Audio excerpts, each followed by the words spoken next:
नमस्ते दोस्तों। आज सुनिए मालती जोशी जी की कथा कथन की श्रृंखला में उनकी लिखी हुई कहानी अनास्था के मरुस्थल। तो शुरू करते हैं कहानी।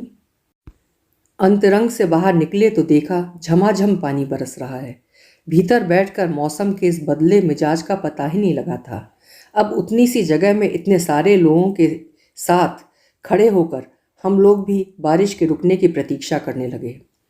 बारिश का फिलहाल रुकना तो नामुमकिन ही था। हाँ, जोर थोड़ा कम हुआ तो ये बोले, सुनो निकल लेते हैं, घर जाकर कपड़े बदल लेंगे। इन्होंने सिर पर रुमाल रख लिया, मैंने भी सिर पर पल्ला डाल लिया और हम लोग निकल पड़े।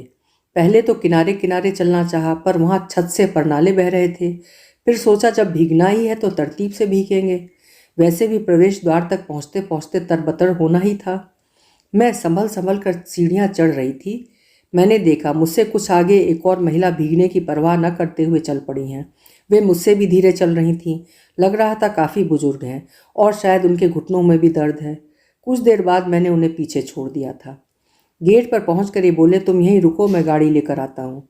मैं प्रतीक्षा कर रही थी, तब तक वे भी बगल में आकर खड़ी हो गईं। चेहरा जाना पहचाना सा लगा, शायद कई कार्यक्रमों में देखा है। अकेली हैं? मैंने पूछा। उन्होंने सिर हिला दिया। कहाँ रहती हैं? अरेरा कॉलोनी। तो हमारे साथ चलिए ना, हम लोग उसी तरफ ही जाएंगे। उन्होंने ना नुकुर नहीं की। जानती होंगी कि इतनी बरसात में ऑटो मिलेगा नहीं। मिला भी तो रात में उतनी दूर जाने को शायद ही राजी हो। तब तक ये गाड़ी लेकर आ गए थे। इन्होंने मेरे लिए दरवाज़ा खोला तो मैंने भीतर हाथ डालकर पीछे वाला दरवाज़ा भी खोल दिया।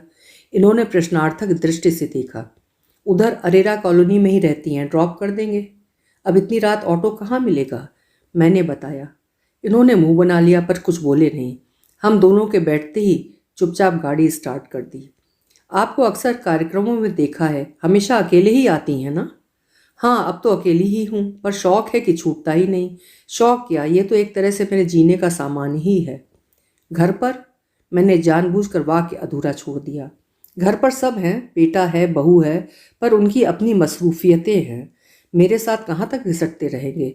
फिर पीढ़ी का अंतर है, उनके शौक अलग, पसंद अलग। उनकी आवाज़ खनकदार थी, उच्चारण भी एकदम साफ सुथरा। आप लोग भी रसिक जान पड़ते हैं, उन्होंने कहा। जी हाँ, शौक तो बहुत है, पर हर जगह कहाँ जा पाते हैं। यहाँ तो रोज ही अच्छे अच्छे कार्यक्रम होते रहते हैं। हम लोग कस्बे से आए हैं, हमारे लिए राजधानी का सबसे बड़ा आकर्षण यही है। देखने सुनने के लिए यहाँ कितना कुछ है, बस समय चाहिए। आप उस दिन रोनू मजूमदार के कार्यक्रम में नहीं थी शायद। बहुत अच्छा बजाते हैं। मेरे ख्याल से चौरसिया के बाद उन्हीं का नंबर है। मैं चकित थी। इसी उम्र की मेरी माँ और सास अचार और पापड़ के आगे कुछ जानती ही नहीं। प्रकट रूप से मैंने कहा, मेरा बड़ा मन था, पर उस दिन ये टूर पर थे। आप गाड़ी नहीं चलाती? चलाती तो हूँ, पर रात में अकेले हिम्मत नहीं पड़ती। आप निकल आया कीजिए, लौटते समय मैं आपका साथ दे दूंगी। थैंक यू, मैंने कहा और दृष्टि अनायास ही इनकी ओर उठ गई। इनके चेहरे की रेखाएं प्रतिक्षण कठोर होती जान पड़ी। ये जरा रिजर्व नेचर के हैं, किसी के साथ इतनी जल्दी बेतकल्लुफ नहीं हो सकते। मैडम, आपको कहाँ छोड़ना है? इन्होंने खुरदुरी आवाज़ में पूछा। हम लोग अरेरा कॉलोनी के मुहाने पर खड़े थे। आप मुझे यहीं छोड़ दीजिए। आप बस पता बता दीजिए, दोबारा भीगने में कोई तुक नहीं है। उनके निर्देशानुसार फिर गाड़ी ने 3-4 मोड़ पार किए। फिर एकाएक वे बोली, बस यहीं रोक दीजिए। इन्होंने गाड़ी रोक दी। मकान में घुप अंधेरा था। मुझे बड़ा खराब लगा। कैसे लोग हैं, घर का एक सदस्य बाहर है, कम से कम बाहर की एक बत्ती तो जला कर रखनी चाहिए। अच्छा, अब आप चलिए, धन्यवाद, नीचे उतरकर उन्होंने कहा। आप गेट तो खुलवा लीजिए। खुलवा लूँगी, नो प्रॉब्लम, आप लोग चलिए, पहले ही बहुत देर हो चुकी है। मुझे लगा शायद उन्हें हमारे सामने कुछ असुविधा हो रही है। नमस्ते करके हम चल पड़े। मैंने कनखियों से देखा, हमारे जाने के बाद भी उन्होंने गेट नहीं खड़काया, बल्कि वे आगे बढ़ गईं। हम लोग शायद थोड़ा पहले ही रुक गए थे। कहती तो 2 कदम आगे भी चले जाते। वे शायद तुम्हें अपना घर नहीं दिखाना चाहती थी। Don't tell me. ठीक तो कह रहा हूँ, तुम तो एकदम गले ही पड़ जाती हो। ये महानगर है मैडम, यहाँ कस्बाई संस्कार नहीं चलेंगे। फिर 2-4 कार्यक्रमों में वे नजर आईं। दुआ सलाम भी हुई। मुझे लगा लौटते समय वे हमें ढूंढ लेंगी, पर बाद में नजर ही नहीं आईं। शायद पहले ही निकल गई थीं। एक बार मैंने टोका भी तो बोली, हर बार थोड़ी अच्छा लगता है, वो तो उस दिन बारिश हो रही थी इसलिए। मेरा ऑटो वाला कहीं अटक गया था। ऑटो वाला लगा रखा है क्या? यही समझ लीजिए, मेरा शौक है, इसे मैं अपने दम पर ही पूरा करती हूँ, किसी पर बोझ नहीं बनना चाहती। फिर भी अगर कभी ज़रूरत हुई तो आप ही को कष्ट दूंगी, यकीन जानिए। एक दो बार मैं अकेली ही गाड़ी लेकर गई तो मैंने उन्हें ज़बरदस्ती बिठा लिया। कहा कि आपका ही सुझाव था, आप ही के भरोसे गाड़ी लेकर आई हूँ, अब आप पीछे नहीं हट सकती। एक बार मिसेज माथुर साथ में थी, बोली, आजकल ये मिसेज राय तुम्हारे साथ बहुत सट रही हैं। ओह, तो इनका नाम मिसेज राय है? मुझे तो पता ही नहीं था। पूछने में भी संकोच हो रहा था। वैसे वे मुझसे नहीं सट रही हैं, अकेली होती हूँ तो मैं ही उन्हें रिक्वेस्ट करती हूँ। फिर भी उनसे बचकर ही रहना, उन्हें तो हर कहीं जाना होता है, चाहे राम किंकर जी का प्रवचन हो या भीमसेन जोशी का गायन हो, अरुण शौरी का भाषण हो या पीनाज मसानी की गजलें हों, उन्हें किसी कार्यक्रम से परहेज नहीं है। अच्छा तो है अपना बुढ़ापा कलात्मक ढंग से काट रही हैं। अरे बेटा बहू कोसते रहते हैं, उन्हें कोई कहाँ तक ढोएगा, आखिर बच्चों को भी अपने काम होते हैं। मैंने तो उन्हें हमेशा अकेले ही देखा है। खैर, आप इन लोगों को जानती हैं, हमसे 4 घर आगे ही तो रहते हैं। एक दिन मैंने उनसे कहा, आंटी जी आप अपना फ़ोन नंबर दे दीजिए, जिस दिन मैं अकेली रहूँगी आपको घर से ही पिकअप कर लूँगी। कोई फ़ायदा नहीं, फ़ोन बच्चों के कमरे में है, मैसेज मुझे मिल ही जाएगा इसकी गारंटी नहीं है, कई बार भूल भी जाते हैं। उनके घर का जो एक चित्र मेरे मन में उभर रहा था वो इस बात से पूर्ण हो गया। लगा कि वे भीतर बाहर एकदम अकेली हैं। कई बातों की जैसे आदत हो जाती है, शहर की सांस्कृतिक संध्याओं में उन्हें देखने की जैसे मुझे आदत हो गई थी। जब 3-4 बार वे नहीं मिली तो मैंने मिसेज माथुर से पूछ ही लिया। पता चला? पता क्या चला, मिसेज माथुर ने हिकारत से बताया। अरे टांग तुड़वा कर अस्पताल में पड़ी हैं। सुनकर बुरा लगा। इस उम्र में फ्रैक्चर, वो भी पैर का, बहुत मुश्किल से ठीक हो पाएगा। उनका घूमना फिरना तो शायद हमेशा के लिए बंद हो जाएगा। किसी तरह उनका पता ठिकाना मालूम किया, किसी प्राइवेट नर्सिंग होम में एडमिट थी। रूम नंबर पता करके एक दिन पहुंच ही गई। दरवाजे पर ही एक सुदर्शन युवक से सामना हो गया। क्या काम है? उसने रूखे स्वर में पूछा। मेरा तो उल्टे पैरों लौट जाने का मन हो गया, फिर भी संयत स्वर में कहा, काम क्या होगा, तबीयत देखने आई हूँ। आपको पहचानती हैं वे? शायद। भीतर जाने देंगे तभी तो पता चलेगा। बड़ी मजबूरी में उसने दरवाज़ा छोड़ा। भीतर जाकर देखा, बिस्तर पर वे निढाल पड़ी थीं। मुझे देखकर उनके श्रांत क्लांत चेहरे पर एक क्षीण सी मुस्कुराहट आई। बेटे को बुलाकर उन्होंने मेरा परिचय करवाया। श्रीमान जी का नाम सुनते ही उसके चेहरे की रेखाएं कुछ ढीली हुईं, पर मेरा चेहरा तन गया। सोच लिया कि इस इंसान से अब बात नहीं करनी है। कुछ देर तक मिजाज पुरसी करने के बाद मैं उठ खड़ी हुई। उन्होंने क्षीण स्वर में कहा, कुछ किताबें हो आपके पास तो भिजवा सकेंगी, पढ़े पढ़े बोर हो रही हूँ। दूसरे दिन ही मैंने नौकर के हाथ पुस्तकें भिजवा दी, पर मन नहीं माना तो 4 दिन बाद खुद ही पहुँच गई। साथ में 4-6 कैसेट्स थे और हेडफोन सहित मेरा छोटा सा कैसेट प्लेयर भी। वे बहुत खुश हुई। मेरे दोनों हाथ अपने हाथ में लेकर बोली, पिछले जन्म में आप जरूर मेरी बेटी रही होंगी। इसी जन्म में मान लीजिए ना। फिर तो जैसे नियम ही हो गया। हर 2-3 दिन बाद मैं अस्पताल पहुंच जाती। कभी फल, कभी पत्रिकाएं, कभी कोई हल्का सा नाश्ता, कभी एकाध उपन्यास। वहाँ खाली हाथ जाना अच्छा ही नहीं लगता था। इस बीच एकाध दो कार्यक्रमों में जाना हुआ तो बराबर उनकी याद आती रही। कार्यक्रम का रस नहीं ले सकी। मन के तार कब किससे जुड़ जाएंगे कोई नहीं जानता। एक बार मैं उठने लगी तो उन्होंने हाथ जोड़कर कहा, परसों नरसों शायद मैं घर चली जाऊंगी, उससे पहले एक बार दर्शन दीजिएगा। दर्शन की चिंता क्यों करती हैं? मैंने उनके हाथ पकड़कर हंसते हुए कहा, मैं घर आकर दर्शन दे जाया करूंगी। नहीं, वहाँ नहीं। मेरे कान पर हथौड़े की तरह पड़ा। इतनी उत्तेजना की, कठोरता की तो कोई ज़रूरत नहीं थी। मैंने धीरे से उनका हाथ छोड़ दिया। उन्होंने दोबारा मेरे हाथ थाम लिए। उनका चेहरा भी अब सामान्य हो गया था। सौम्य शब्दों में बोली, मैं नहीं चाहती कि मेरे अपनों का मेरे घर पर अपमान हो। मैं क्या बोलती, चुपचाप बैठी रही। थोड़ी देर बाद उन्होंने पूछा, तुम्हारे बच्चे नहीं हैं ना? मैं चौंकी। वे कितना सहजता से आपसे तुम पर उतर आई थीं। आपको कैसे पता चला? हम लोग इतनी बातें करते हैं पर कभी बच्चों का जिक्र नहीं चला, इसलिए। बच्चे नहीं हैं पर मुझे कोई मलाल नहीं है। मैंने अपने जीवन को इतनी सारी चीज़ों से भर लिया है कि सोचने का समय ही नहीं मिलता। वो सोच करने लायक बात है भी नहीं। बच्चों का ना होना उतना दुखदाई नहीं है, पर बच्चों के होते हुए अकेले पड़ जाना ज़्यादा कष्टप्रद है। मैंने उनकी ओर देखा। उनका चेहरा दर्द से जैसे पुता हुआ था।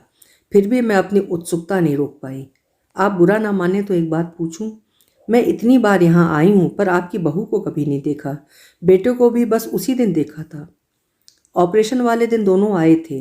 अब बेटा कभी कभार चक्कर लगा जाता है। और उनके बच्चे, वे भी तो दादी को देखने आते होंगे। उन्होंने कोई जवाब नहीं दिया, बैठी थीं सो लेट गईं, जैसे बहुत थक गई हों। मुझे अपने पर शर्म आई, नाहक उनकी दुखती रग को छू लिया। मैंने धीरे से सॉरी कहा और चली आई। 2-3 दिन वहाँ जाने की हिम्मत नहीं जुटा पाई, पर फिर डर लगा कि अगर वे घर चली गईं तो फिर मुलाकात ही नहीं हो पाएगी। मैंने नर्सिंग होम में फ़ोन करके पता किया, अभी वे वहीं थीं। फिर मैंने उनके लिए फेयरवेल का सामान जुटा लिया। आशापूर्णा देवी और शिवानी जी के पूरे सेट्स खरीदे। बशीर बद्र, जावेद अख्तर, साहिर और दुष्यंत कुमार के गज़ल संग्रह खरीदे। पंडित जसराज, भीमसेन जोशी, कुमार गंधर्व, मालिनी राजुरकर, परवीन सुल्ताना के कैसेट्स खरीदे। नितिन मुकेश के गाए हुए सुंदरकांड का पूरा सेट लिया। 2 खूबसूरत गिफ्ट पैक बनाए। 2-3 पैकेट मसाला सुपारी के नींबू वटी के पाउच भी रख लिए। काफ़ी सामान हो गया था, फिर भी जैसे मेरी तृप्ति नहीं हो रही थी। उस दिन उन्हें उदास छोड़कर आई थी। सोचा था आज जाते ही उन्हें खुश कर दूंगी, पर वहाँ जाकर मेरा मूड ही खराब हो गया। उनके सुपुत्र वहाँ विराजमान थे। वे भी मुझे देखकर बहुत खुश नहीं हुए। चेहरे पर वही मनहूसियत बरस रही थी। बड़ी बेजारी में बैठे थे। मुझे देखते उठ खड़े हुए, थके से स्वर में बोले, मम्मा आप सारा सामान समेट कर रख लीजिए, मैं कल सुबह 9 बजे आ रहा हूँ। ऑफिस जाने से पहले आपको घर पहुँचा जाऊँगा। उन्होंने स्वीकृत में सिर हिला दिया, पर मुझसे रहा नहीं गया। मैंने कहा, भाई साहब ये सब समेटना क्या आंटी के बस का है? यह अकेले सोहन के बस का भी नहीं है। महीने भर में तो अस्पताल में पूरी गृहस्थी इकट्ठा हो जाती है। ना हो तो आप घंटे भर के लिए मिसेज को भेज दीजिए। उनके बेटे ने मुझे खा जाने वाली नज़रों से देखा, फिर माँ से बोला, मम्मा आप तो जानती हैं जया का घर से निकलना कितना मुश्किल है। आपका कमरा ठीक करना है, आपके लिए स्पेशल पलंग मंगवाया था उसे फिट करना है, आपका बाथरूम चेक करना है। कोई बात नहीं बेटा, उन्होंने सहज स्निग्ध स्वर में कहा, सोहन सब कर लेगा, उसे मालूम भी है कौन चीज़ कहाँ रखी है। तुम अब निकलो, बच्चे राह देख रहे होंगे।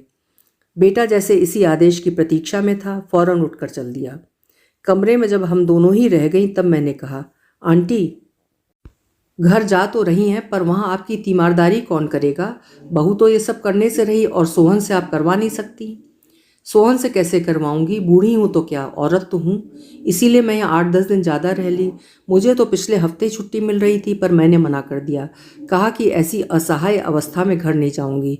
कम से कम मुझे अपने पैरों पर खड़ा तो हो लेने दो। ये आपने ठीक किया। शक्ति तो धीरे धीरे आएगी, पर आत्मविश्वास तो आना चाहिए। पर इसी बात पर बेटा जी बहुत नाराज हो गए। क्यों? अरे नर्सिंग होम में रहना कोई मजाक है? 500 रुपया रोज़ तो कमरे का ही है। इसके अलावा दवाइयाँ, नर्सिंग अलग, ऑपरेशन का खर्च तो अलग ही होता है। वो तो उसी समय वसूल लिया जाता है। बेटे ने साफ कह दिया कि ऑपरेशन की फ़ीस मैंने चुका दी थी, अब बाकी का तुम भुगतोगी। मैं हैरान रह गई। कोई संतान इतनी संवेदन शून्य हो सकती है? पता नहीं क्यों मैंने एकदम ही पूछ लिया, आंटी क्या आप इनकी सौतेली माँ हैं? नहीं, पर पिता जरूर सौतेले थे। पर बेटे को उनसे कोई शिकायत नहीं है। प्रेम से उनका नाम लगाता है, उनकी कोठी में ठाठ से रहता है, उनके रुपयों पर ऐश करता है। बस माँ को चरित्रहीन समझता है।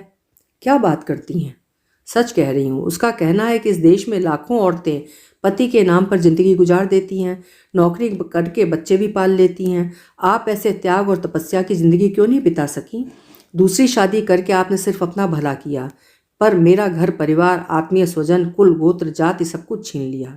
अब उसे क्या बताऊं कि सबकी परिस्थितियां समान नहीं होती। मेरे घर में 4 देवर थे, चारों ही गबरू जवान। एक तो उम्र में मुझसे भी बड़ा था। सास अपाहिज खटिया से लगी हुई थी। पति की मृत्यु के बाद मैं 4 महीने वहां रही, पर एक रात भी चैन से नहीं सो सकी। डर के मारे पूरी पूरी रात बैठी रहती। जरा सी आहट पर चौंक उठती। हार कर पिता के घर लौट आई। पिता की छोटी सी नौकरी थी। हम 6-7 भाई बहन थे। मेरी शादी करके माँ बाप अभी थोड़ा सुस्ता ही रहे थे कि साल भर बाद बच्चा लेकर मैं वापस आ गई। ऐसे में मेरा स्वागत क्या होता? मुझे भी लगा कि मैं भाई बहनों के मुंह का कौड़ छीन रही हूँ। पति की नौकरी का थोड़ा सा पैसा था, कुछ बीमे की रकम थी। दोनों पक्षों की आंख उसी पर थी, पर दौड़ धूप करने के लिए कोई आगे नहीं आया।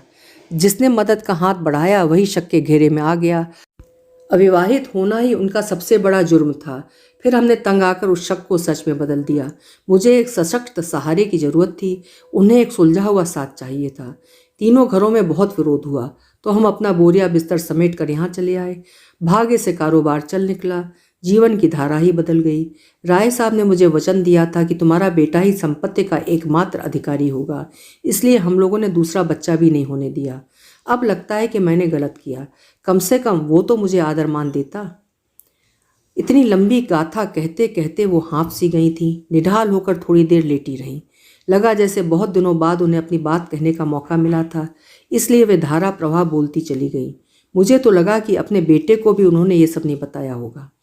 आंटी, मैंने कहा, एक बार शांति से आप ये सब अपने बेटे को भी बतलाइएगा, शायद उसकी गलतफहमी दूर हो। कहना सुनना तो तब होता है जब कोई अपने पास घड़ी भर आकर बैठे। अब तो वो बात ही नहीं रही। राय साहब थे तब तक घर में उनका दबदबा था, मेरा भी सम्मान था। उनके बाद तो मेरी दुनिया ही बदल गई। बहू बात नहीं करती, बच्चे पास नहीं फटकते, बेटा 24 घंटे में एक बार शक्ल दिखाकर फ़र्ज पूरा कर लेता है। ये बेचारा सोहन ना हो तो मैं बोलने को भी तरस जाती हूँ, इसीलिए तो घर से भागी भागी फिरती हूँ। बहू को वो भी तो नहीं सुहाता। कहती है इस उम्र में औरतें मंदिर जाती हैं, भजन कीर्तन करती हैं, सत्संग में भाग लेती हैं, तुम्हारी माँ को नाच गानों से ही फुर्सत नहीं है। ये सुनकर बेटे का दिमाग और ख़राब हो जाता है। आपकी बहू रानी तो बहुत ही खतरनाक है, पक्की कूटनीतिज्ञ है, राजनीति में होती तो बहुत दूर तक जाती। नीरज को उसी ने तो पट्टी पढ़ाई है, नहीं तो शादी से पहले वो कभी इस तरह नहीं सोचता था। पति के कान भर भर कर उसने उसे अपनी मुट्ठी में कर लिया है और अब सारी जायदाद पर कुंडली मारकर बैठ गई है। घर अगर मेरे नाम नहीं होता तो वो मुझे भी बाहर कर देती। वो तो राय साहब समय की नब्ज पहचानते थे, इसलिए उन्होंने सारी व्यवस्था कर रखी है। कम से कम पैसों के लिए मुझे किसी का मुंह नहीं देखना पड़ता। वातावरण बहुत बोझिल हो चला था, इसलिए बात बदलने की गरज से मैंने कहा, आंटी आपको ऐतराज़ ना हो तो मैं थोड़ा सा सामान समेट दूं, अकेला सोहन भी क्या क्या करेगा। उन्हें ऐतराज़ भला क्या होता। मैंने अपनी समझ से समेटना शुरू कर दिया। तेल, कंघी, साबुन, पेस्ट, ब्रश, कप प्लेट, चम्मच, ये सारी चीज़ें तो कल सुबह तक चाहिए ही थीं। उन्हें छोड़कर बाकी सामान इकट्ठा कर लिया और पॉलीथीन की थैलियों में भरकर रख दिया। अलमारी से सारे कपड़े निकाल कर तहा कर रख दिए। फिर मैंने कहा, आंटी ये चादर और गिलाफ शायद घर की हैं ना, इन्हें भी निकाल लेते हैं, नहीं तो सुबह जल्दी में छूट जाएंगी। आज रात आप अस्पताल की चादर से ही काम चला लीजिए। मैंने उन्हें सहारा देकर उठाया और कुर्सी पर बिठा दिया। चादर तह कर कर रख दी। जैसे ही तकिए का गिलाफ उतारा, नोटों की एक गड्डी टपक पड़ी। ये क्या है आंटी? अस्पताल का बिल है। श्रवण कुमार जता कर गए थे, इसलिए मैंने तय कर लिया था कि पैसे मैं ही दूंगी और अपने हाथ से दूंगी। लेकिन पैसे संभाल कर तो रखा कीजिए, इतने सारे पैसे आपने खुले में रख छोड़े हैं। जब अपने ही लूट रहे हैं तो दूसरों से क्या डरना, वे हंसकर बोली। अस्पताल वाले इतनी सेवा कर रहे हैं, थोड़ा बहुत ले भी लेंगे तो मुझे मलाल नहीं होगा। रहा सोहन, तो बेगानों की भीड़ में वही तो एक अपना है। बैंक का सारा काम वही तो करता है। पुराना भरोसेमंद आदमी है, उसकी नीयत में फ़र्क नहीं आ सकता। जानता है जब ज़रूरत होगी मांग कर ले लेगा। सोहन का बस नाम ही सुना है, कभी देखा नहीं। देखोगी कैसे, दिन भर तो बेचारा नौकरी करता है, रात में यहाँ ड्यूटी देता है। कल ही गाँव जाकर बीबी को ले आया है। कहता है जब तक आप एकदम ठीक नहीं हो जाती ये आपकी चाकरी में रहेगी। खेती गई भाड़ में। बहू रानी को ऐतराज़ नहीं होगा? होगा भी तो वो सोहन से नहीं उलझेगी। एक उसी से तो डरती है, नहीं तो क्या उसे आउट हाउस में रहने देती। बड़ा स्वाभिमानी और दमंग आदमी है। राय साहब की मृत्यु के बाद उसने बंगले पर एक गिलास पानी तक नहीं पिया है, पर नीरज से कह रखा है कि जब तक मम्मी जी हैं मैं यहीं रहूँगा। जिस दिन उनकी अर्थी उठेगी उसी दिन मैं भी विदा ले लूँगा और लौट कर इस घर में कदम नहीं रखूँगा। मैंने खिड़की की ओर देखा। सांझ का अंधेरा घिरने लगा था। मैं हड़बड़ा कर उठ खड़ी हुई। आंटी अब चलूँगी, बातों में समय का ध्यान ही नहीं रहा। और देखिए तो आपके लिए सामान लाई थी, बातों बातों में उसका भी ध्यान नहीं रहा। मेरे साथ ही वापस घर जा रहा था। मैंने दोनों गिफ्ट पैक उठाकर पलंग पर रख दिए। ये क्या है? आपके लिए छोटी सी भेंट है, ताकि आप मुझे याद रखें। तुम्हें भूलना क्या संभव है? उन्होंने स्नेह सिक्त स्वर में कहा। फिर बाल सुलभ उत्सुकता से पूछा, इनमें क्या है, खोल कर देख लूं? देखिए ना, आप ही के लिए तो लाई हूं। पहला पैक जो खुला उसमें कैसेट्स थीं। उनका चेहरा खुशी से भर उठा। चश्मा लगाकर वे एक एक का विवरण पढ़ने लगी। आपके यहाँ म्यूजिक सिस्टम तो होगा? मैंने डरते डरते पूछा। है ना, मेरा अपना टीवी है, रेडियो है, म्यूजिक सिस्टम है। अब तो इन्हीं से काम चलाना है। बहू रानी की ऐसी नज़र लगी है कि अब बाहर निकलना तो असंभव ही हो गया है। मैंने कोई टिप्पणी नहीं की और दूसरा पैक भी खोल दिया। पुस्तकें देखकर उनकी आंखें आनंद से छलक उठीं। इस बुढ़िया के लिए कितना पैसा फूक आई हो। आपकी पसंद की तो है ना ये किताबें? मैं अपनी समझ से ले आई थी। बहुत बढ़िया समझ है तुम्हारी। अब मेरे सूनेपन की घड़ियां आराम से कट जाएंगी। बस दुआ करो कि ये पुस्तकें ख़त्म करते करते ही मैं भी ख़त्म हो जाऊं। ऐसा क्यों कह रही हैं आंटी? अब तो क्राइसिस टल गया, अब तो आप ठीक होकर घर जा रही हैं। बेटा, क्राइसिस तो अब शुरू हुआ है। खैर, तुम अखबार देखती रहना, किसी दिन पर्सनल कॉलम में मेरा नाम नज़र आ जाएगा, बशर्ते ये लोग अखबार में दें। बस भी कीजिए आंटी। आज आप ये कैसी बातें कर रही हैं? शुभ शुभ बोलिए। मैंने उन्हें मीठी सी झिड़की दी, पर चाह कर भी ये नहीं कह सकी कि आंटी अभी तो आपको बहुत जीना है। मैं जानती थी ये उनके लिए शुभकामना नहीं बद्दुआ होगी, अभिशाप होगा। अभी आप सुन रहे थे मालती जोशी जी की एक हृदय स्पर्शी कहानी अनास्था के मरुस्थल। अपने विचार कमेंट बॉक्स में ज़रूर लिखिएगा। फिर मिलेंगे। आपका समय शुभ हो।